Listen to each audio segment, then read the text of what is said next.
Hello and welcome to another episode of Recovery for the Narcissist. I am your host, Dr. Eric Perry, and I'm so happy to be here with you today. If you're new to the podcast, I would like to let you know that this podcast is specifically for those who believe that they struggle with narcissistic tendencies or traits. That's not to say that someone who is experiencing narcissistic abuse or is in a relationship with someone with narcissistic tendencies shouldn't listen in. At the same time, this message is specifically for the individual out there who's looking for a little bit of support, who believes that they may have some narcissistic tendencies. The topic of today is to remember to do something nice for someone that you love. This could be your friend, your family member, your spouse, or anyone else that you care about.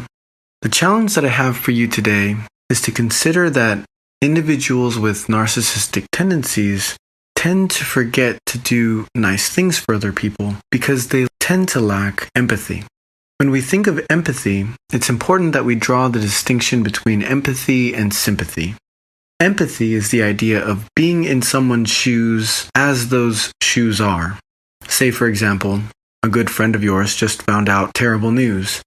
In that moment, if you were to have empathy, you would be putting yourself in their position and feeling and thinking how they may feel or think in that moment with whatever it is that they're going through. Sympathy is much different.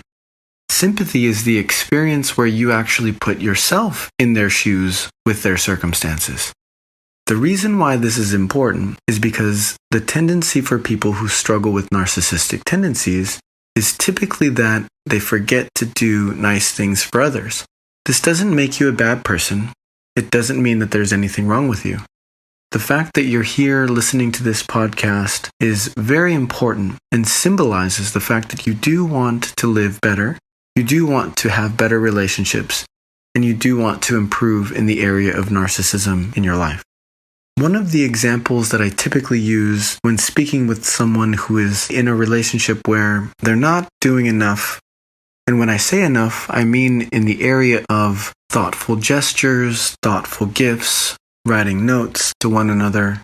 One of the examples I tend to give is, say you're walking down the aisle at a grocery store and you happen to see roses or flowers or cards.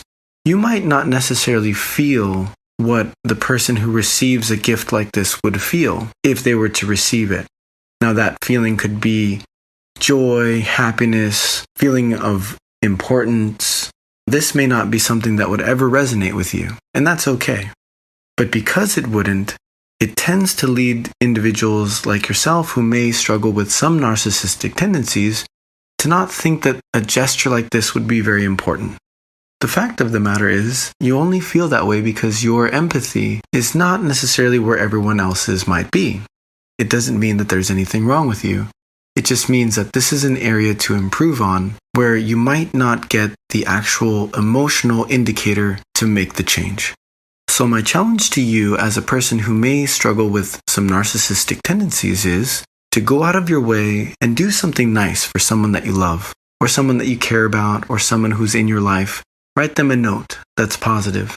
Pick up something on the way home just because you're thinking about them. Let them know how much you care about them. The challenge in many ways for someone who struggles with narcissistic tendencies is to simply remember to do these things. And then when we do them, we see the positive effect that it has on the other person. And that positive effect makes us feel good. So go out there, take on the challenge, and do something nice for someone that you care about or love. Until next time, thank you for tuning into this podcast. See you soon.